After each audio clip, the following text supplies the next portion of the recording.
एक बार की बात है, विजयनगर के तेनाली गांव में एक बड़ा बुद्धिमान और प्रतिभा संपन्न किशोर था। उसका नाम था रामलिंगम, जो बाद में जाकर तेनालीरामा के नाम से प्रसिद्ध हुआ। वह बहुत हंसोड़ और हाजिर जवाब था। उसकी हास्यपूर्ण बातें और मजाक तेनाली गांव के लोगों को खूब आनंदित करते थे। रामलिंगम खुद ज्यादा हंसता नहीं था, पर धीरे से कोई ऐसी चतुराई की बात कहता कि सुनने वाले हंसते हंसते लोटपोट हो जाते।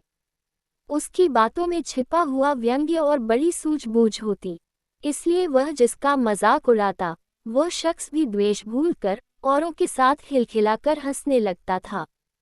यहाँ तक कि अक्सर राह चलते लोग भी रामलिंगम की कोई चतुराई की बात सुनकर हंसते हंसते लोटपोट हो जाते।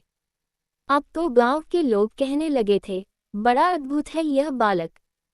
हमें तो लगता है कि यह रोते हुए लोगों को भी हंसा सकता है।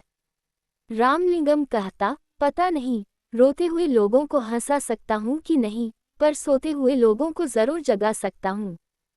सुनकर आसपास खड़े लोग ठठाकर हंसने लगे। यहाँ तक कि तेनाली गांव में जो लोग बाहर से आते उन्हें भी गांव के लोग रामलिंगम के अजब अजब किस्से और कारनामे सुनाया करते थे। सुनकर वे भी खिलखिलाकर हंसने लगते थे और कहते, तब तो ये रामलिंगम सचमुच अद्भुत है। हमें तो लगता है कि यह पत्थरों को भी हंसा सकता है। गांव के एक बुजुर्ग ने कहा, भाई, हमें तो लगता है कि जब ये घूमने के लिए पास के जंगल में जाता है तो वहाँ के पेड़ पौधे और फूल पत्ते भी इसे देखकर जरूर हंस पड़ते होंगे। एक बार की बात है, रामलिंगम जंगल में घूमता हुआ माँ दुर्गा के एक प्राचीन मंदिर में गया। उस मंदिर की मान्यता थी और दूर दूर से लोग वहां माँ दुर्गा का दर्शन करने आया करते थे। रामलिंगम भीतर गया तो माँ दुर्गा की अद्भुत मूर्ति देखकर हैरान रह गया। माँ के मुख मंडल से प्रकाश फूट रहा था। रामलिंगम की मानो समाधि लग गई। फिर उसने दुर्गा माता को प्रणाम किया और चलने लगा। तभी अचानक उसके मन में एक बात अटक गई।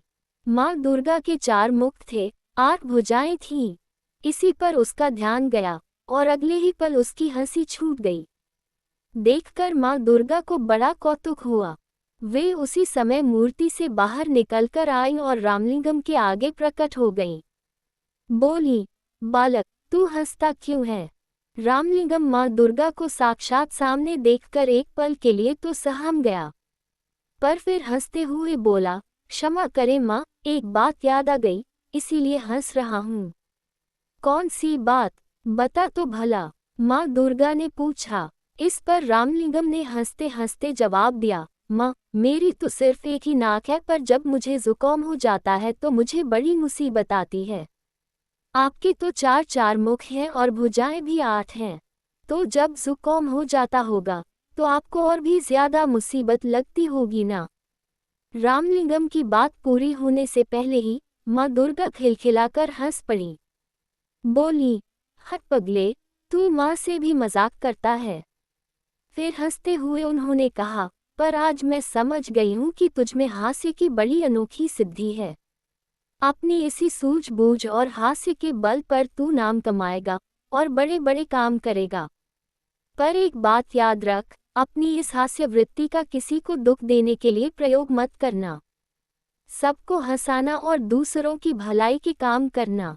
जा, तू राजा कृष्णदेव राय के दरबार में जा, वही तेरी प्रतिभा का पूरा सम्मान करेंगे। उस दिन रामलिंगम दुर्गा माँ के प्राचीन मंदिर से लौटा तो उसका मन बड़ा हल्का फुल्का था। लौटकर उसने माँ को यह अनोखा प्रसंग बताया। सुनकर माँ चकित रह गईं, और फिर होते होते पूरे तेनाली गांव में यह बात फैल गई कि रामलिंगम को दुर्गा माँ ने बड़ा अद्भुत वरदान दिया है। ये बड़ा नाम कमाएगा और बड़े बड़े काम करेगा। उसके साथ ही साथ तेनाली गांव का नाम भी ऊंचा होगा।